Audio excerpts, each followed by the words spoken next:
There is less than a week to go until the end of the transfer window, but Arsenal have not sold or signed a single player yet. There are plenty of rumours, however, flying about, and we are going to be going through some of those this afternoon, as well as looking ahead to a Champions League tie with Girona. This is the Arsenal Roundup. Let's get into it.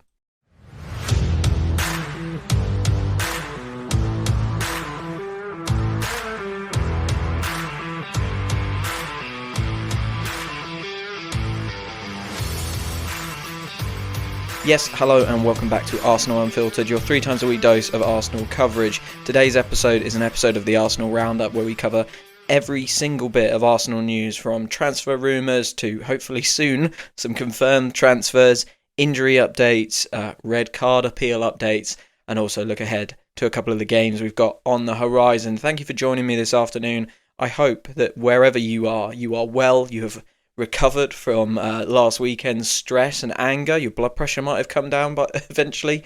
And yeah, I hope you are doing well. On today's episode, I'm going to be talking transfers, and most specifically talking about a young fella called Sverre Nypan.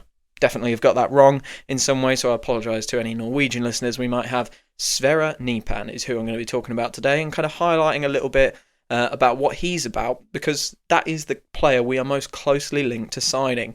And we're also going to talk a little bit about some of the potential departures, and then look ahead to Girona and some of the team news that is going on. I believe Mikel Arteta is out for a press conference at 6 p.m, so we don't have all the news, but we do have some idea, especially looking at the Arsenal training session, open training session this afternoon. But like I say, we're going to start with Sverre Nypan. Who is Sverre Nypan? And what might he bring to Arsenal? So, if you have been living under a rock, you might not know who this fella is. He is being touted and scouted and looked at by all the major clubs in Europe. Manchester City are looking at him. Manchester United are looking at him. Arsenal are looking at him. Bayern Munich apparently are also looking at him. He is one of the most highly scouted young players in Europe right now. He is 18 years old, playing in Norway. And I have heard quotes that he is the most talented Norwegian since Martin Ødegaard. So very, very impressive chat around him. He already has 44 first-team starts over 3 seasons of, Premier League, of senior football. So he has been playing senior football since he was 15 years old. He's now 18, 3 seasons. He's had 25 first-team starts this year, and he has 20 senior goals and assists in his senior career. This is an 18-year-old, yes, but he has plenty of experience playing in a first team, plenty of experience at a very, very good level at the Norwegian kind of Premier League. And, this is a guy who is already contributing. He had 28 games in the Norwegian 2024 season, and he managed to get 14 goals and assists in that period.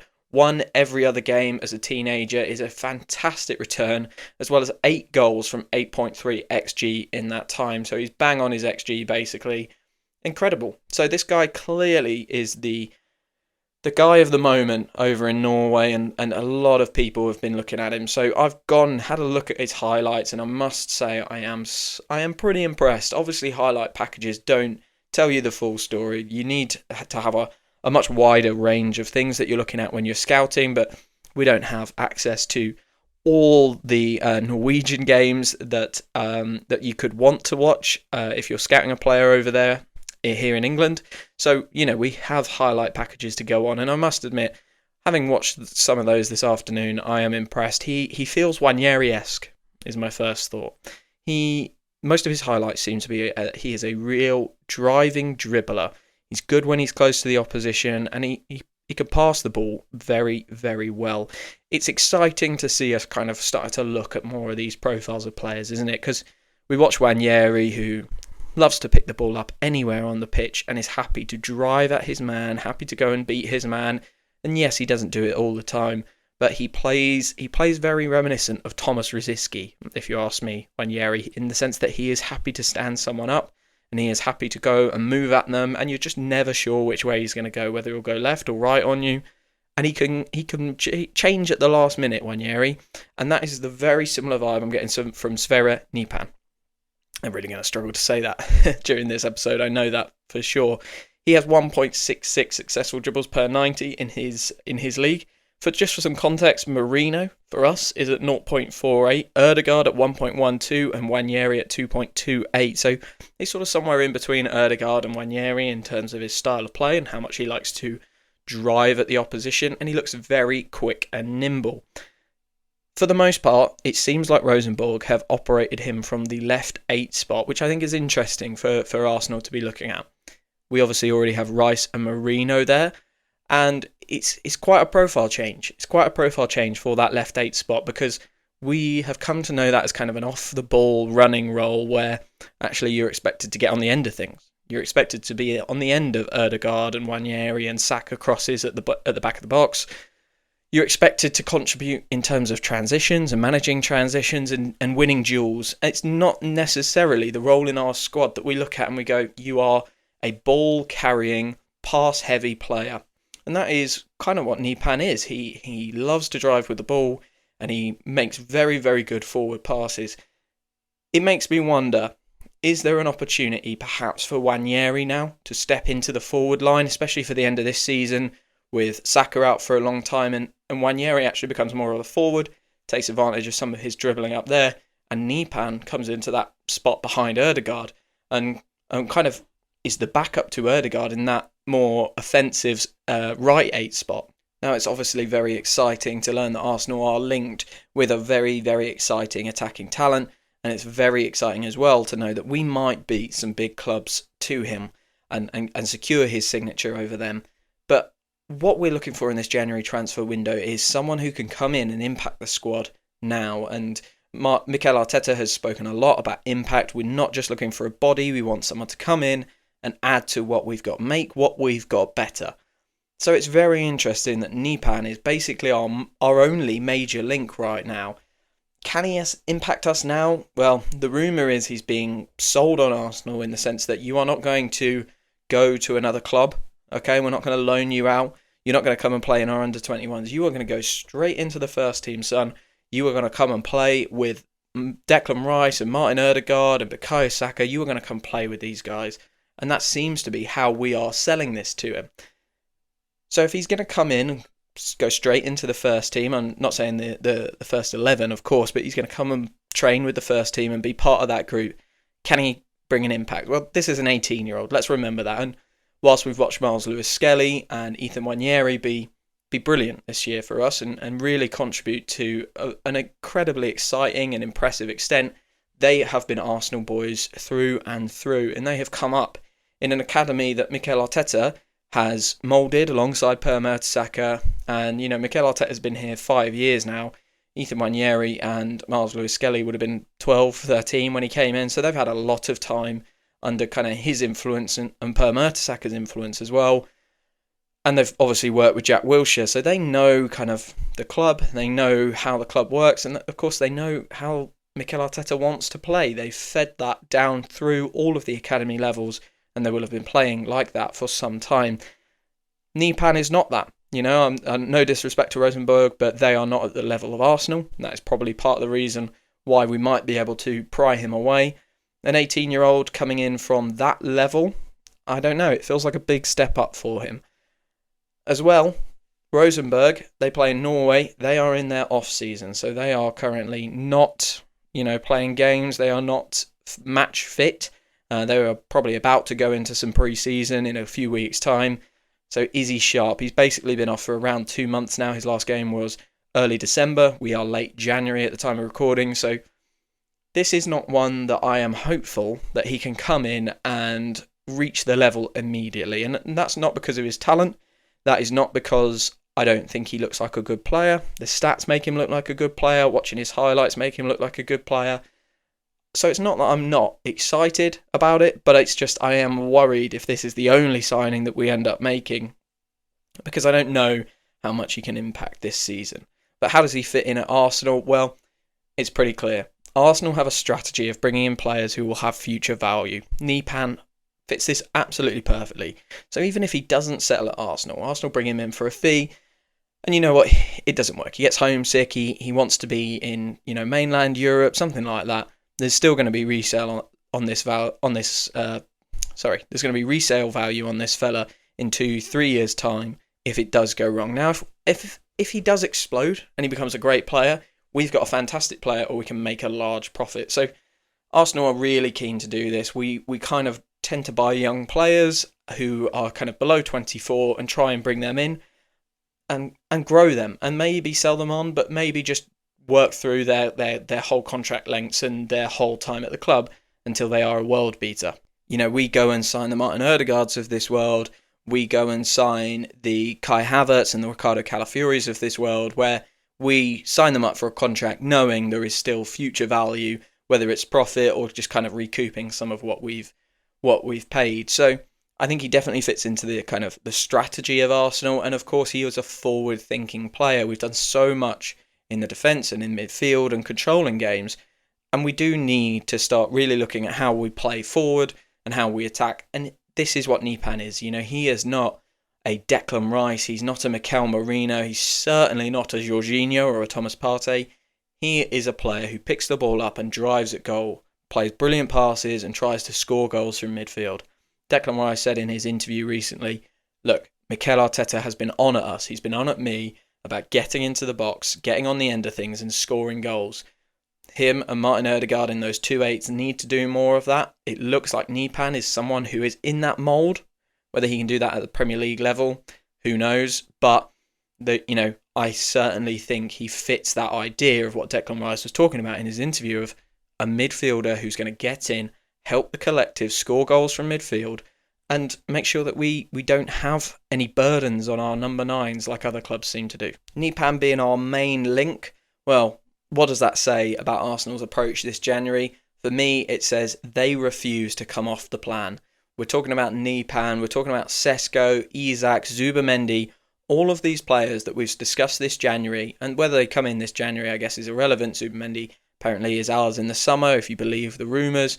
Nypan, Sesko, Isak, these are players who have all been scouted extensively by Arsenal, who they've had their eye on for a while, who Mikel Arteta really wants. Now, apart from Matheus Cunha, which feels like it would have been an opportunity buy, Arsenal's rumours have very rarely steered off kind of these names. So I think it shows that even with Jason Ato potentially there trying to get himself a job and trying to prove his worth to the club, they're not leaving the plan. And if we end up with no one this January, it will be because they refuse to leave the plan. And you know what? I don't hate that. We have been there before where we signed players like Socrates and Mustafi and Pepe who we should never have signed. They weren't part of the plan, but we thought they might add something. I don't mind the idea that we stick to players that we know we want, and if we can't get quality elsewhere in the market, we wait for these players and we make sure we get the right guys in. We make sure we get the right guys in rather than just bodies. I like that strategy. I might feel very, very different come early Feb and we're struggling against Manchester City. I might feel, maybe we should have brought someone in. And I've gone backwards and forwards on the we just need bodies kind of thing. I think with Nwaneri coming back, I feel a lot more settled now around the fact that we will have numbers. But, I think what Arsenal's approach is that they will not leave the plan. Whether you agree with that or not, that is how they're doing it. So would Sverre Nypan be a good signing? I really do believe he would, but not necessarily the signing we want right now. Like I say, I don't think he'll come in and impact us this season, and that is really what we thought we would be doing in this transfer window. However, if he is an opportunity right now, and to stop him going to other clubs, like I said, United are in for him, City are in for him, kind of via Girona, I believe. I think the City group want him, and they're going to buy him at Girona with a pathway to Manchester City, Bayern Munich as well. We've got to avoid some of these clubs getting really good talent as well. So it's important that we're in the conversation for these players when they come up. Yes, he's going to join the first team straight away. Do I think he's going to make an impact? Probably not. I think the odds are against him, but I hope I'm wrong. But I still believe he would be a really, really positive signing for Arsenal. So that is who is Sverre Nypan. Like I say, I think it'll be a good signing for Arsenal. If we can make it happen, we will face some tough competition though. We do have some other transfer rumours, and this is more on the kind of departure front, which is odd. We have seen the Cunha rumours come and go and come again. We're not sure on it. Has there been an official bid for Sesko? That's kind of, some people are reporting there has, and some people are reporting there hasn't. But there are some consistent reports around who might be leaving Arsenal this transfer window. So let's talk about them. First of all, I think, any senior player to leave, I do think there would have to be another senior player join. Some of these guys wouldn't have to necessarily be in the same position, but I think there is an argument to say we can't afford to lose any more numbers. And like I said at the start, I kind of go backwards and forwards on, do we just need to add numbers? I don't know. It's really difficult. For me, I would say we need to add someone who keeps adding quality and keeps going. And with Ranieri coming back, I feel a little bit more confident about that because he covers so many positions for us. But, those players that we might let go if something were to happen and we were to bring someone in. Well, one of those players is Alexander Zinchenko. Now, a couple of episodes of the Arsenal Roundup ago, we spoke about this. A reported loan with a £20 million compulsory fee at the end of the loan was potentially a move to Dortmund on those terms. That was being rumoured. Now Atletico Madrid seem to have joined that race. And Zinchenko, whilst not required at Arsenal, seems to be attracting good attention across other Big Five European leagues. And I think that feels like a really good place for Zinchenko because no one is arguing that Zinchenko said, no one's saying Zinchenko has no quality. He is obviously a brilliant player on the ball, and I just don't think he matches the physical profile that Mikel Arteta wants out of a player at left back, or in his back line at all, really. But he definitely matches the technical profile, and I think a lot of clubs will be looking at that kind of first season and a half that he had with Arsenal and thinking, that is a player we want. If we can get him doing that for us at, 20 million euros, 16 million pounds, that would be absolutely fantastic. I do think, like I said at the start, even though that would raise money for funds for Arsenal to go out for another transfer, I really do think the chances of Zinchenko going without someone else coming in are very, very slim.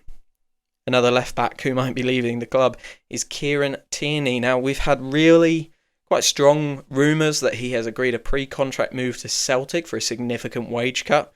And to be honest, you can totally see that. His time at Arsenal feels like it is fading away. He probably would have gone in the summer had it not been for that injury at the Euros.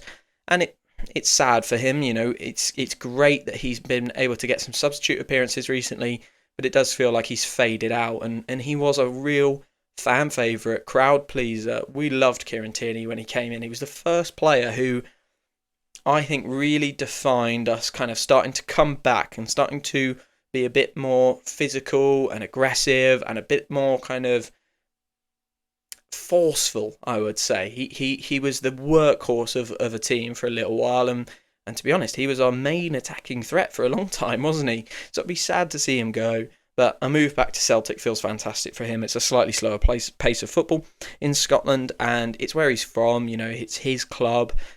Yes, a wage cut for him, but he'll have collected plenty of cash, I'm sure, from Arsenal, and now he'll be able to go and enjoy the rest of his career at Celtic. He will always be a fan favourite with Arsenal fans, I am sure.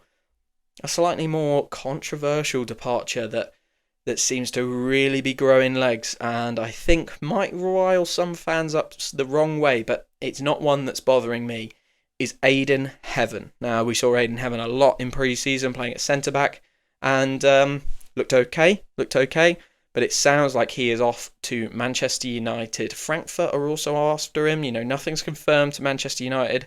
Fabrizio Romano seems to be reporting it is a done deal, a here we go moment, but Frankfurt are still there. So if that doesn't materialise with Manchester United, there is a Bundesliga option for Aiden Heaven. Really, some people I think will look at this and go, that's another academy player that we've lost to Manchester United, and people will cite Chido over Martin, people will start to look at Amari Hutchinson going to Chelsea, and they'll wonder where is our pathway. And I'm sure we'll start to get that crazy idea come out that Mikel Arteta hates the academy, doesn't want to play young players. I think it's bizarre to make that conclusion when you look at Bukayo Saka, when you look at Emil Smith-Rowe now at Fulham doing the business, when you look at Ethan Nwaneri and Miles Lewis-Skelly coming into the team. I think it's bizarre to take that conclusion. What we're really seeing here is there are pathways for these players, but unless you are a Bukayo Saka level player, you're not just going to come flying into the first team, okay? You have to wait. You have to earn your time. That might involve a loan. That might involve a number of games just sat on the bench, not getting on. And, Chido Oba Martin clearly wasn't willing to wait, wanted to go and take the money that United are offering him. And he's probably texted his mate Aidan Heaven and said, hey, look at how much cash I've got. Look at, Manchester United don't have great facilities, but maybe look at my life up in Manchester, who I'm able to hang out with. Manchester's a damn sight cheaper than London. Although I presume that doesn't factor into the talk of professional footballers because of the amount that they get paid. But, there's clearly a connection there, and maybe he said to his mate, come and join me up here. United keep coming for our academy players. That is an interesting thing. Maybe they're not trusting their academy. Maybe they're looking at some of the players that we're developing and just hoping that they can get a bit of it. But the fact of the matter is we have Saliba, Gabriel, White, Timber, Calafiori, all of these players who can play centre-back. Our centre-back spots are on lock for years to come. Calafiori's 22. I can't even remember Saliba and Gabriel's ages, but they're not old. They are going to keep going and keep going. White, still not old. Timber, still not old. There's no recognised pathway for this guy to come through. You look at someone like Ethan Nwaneri and you go, we've only got one attacking midfielder, pal. So in you come. We've only got one and a half right wingers. So in you come. You are going to help support us in those positions. And he's getting game time there. Mikel Arteta can't say that to Aidan Heaven. He can't. He can't look him in the eye and say, look, you're going to get loads of game time now because we're missing in these areas and we think you fill a gap for us. He can't say that. He's going to play Saliba and Gabriel. If he doesn't have one of them, he's going to put White in. If he doesn't have one of them, he's going to put Timber in. If he doesn't have any of them, he's going to put Calafiori in or Kivior. There just isn't a path for Aidan Heaven to get minutes, so I do hope that he goes and gets some game time. I don't hope he does well because he's going to Manchester United, of course, and I don't want them to do well, but, all the power to him. He's a young player, making a career for himself. Why not? Why not? There is a chance that he'll get some minutes in a 3-4-3 system under Amorim in a year, 2 years' time, and he should go and try and take that, if you ask me. I don't see this as an issue for our pathway. I see it much more as a compliment to our pathway in the sense that when you are good enough and you're coming through in the right position, you will come in, and if not, other teams really, really want you. And finally, let's look ahead to the Girona game, but before I do that, let's just quickly note Arsenal have appealed the Miles Lewis-Skelly red card. That, we thought the deadline might have been yesterday. It seems like it was today at 1 p.m. They have now briefed Sky Sports that they have appealed the MLS red card, and an independent panel, which I believe contains one person from PGMOL, but then a panel of ex-players, potentially ex-coaches, will look at that decision and they will come to a conclusion. So we have to wait and see. Hopefully we get him back because we can't afford to miss him for 3 games, really. It's a lot. It's big games as well. It's Manchester City, it's Newcastle, it's Leicester. We need to win all of those games, really. And so we need our best players available, and Miles Lewis-Skelly has definitely been one of those guys this year. So let's quickly look ahead to our game tomorrow night versus Girona. Good news, Merino and Martin Ødegaard are back in training, having missed the Wolves game, so that's a real big boost ahead of Girona and City. Martin Ødegaard was apparently a very late withdrawal with illness, and Merino apparently had a knock, but he's doing okay now. They have been back in training. Another player who missed Monday's training session was William Saliba. He is back in training as well, having been a doubt for the Wolves game and then somehow making it. I wasn't expecting him to make it, but I was very glad that he did. He played very, very well, and now he is back in training, so that's great news. Girona, how are Girona doing? Well, Girona are 8th in La Liga. They've lost their last 3 games in all comps. You might know some of their players. Daley Blind, Donny van der Beek, Oriol Romeu and Brian Gill are all ex-Prem players who play for them. Unfortunately for them, in the Champions League, they are 31st out of 36. That feels bizarre to say, doesn't it? Lost 6 of 7 games, and they have led their last 2 games in La Liga and lost them. So this is not a team who are flying. They had a magic season last year, very similar to the season Forest are having this year, and qualified for the Champions League. They were then kind of gutted a little bit. Savinho was brought from them into the City team, of course, and they're part of the City group. Their top scorer is Stuani on 4. This isn't a team who are flying. We should comfortably beat Girona, especially with that boost of the team news. And we need to. We need to, because I didn't realise this at the time, but those upper spots, the top 8, even though we're mathematically basically through, and it would take a huge turnaround, actually coming top 2, top 3 is really beneficial. And you are seeded against some of the playoff teams. When you finish first and second, you will get seeded a favourable draw in comparison to finishing 7th and 8th. So we should go out there and try and win. I hope we do. I look forward to watching the game. Of course, I will be covering it here at Arsenal Unfiltered. That concludes the Arsenal Roundup today. If you've enjoyed this episode or any episode of Arsenal Unfiltered or the Arsenal Roundup, please consider giving me a follow or leaving a review. It would really, really help. For now, thank you for following, thank you for listening, and I'll speak to you very, very soon.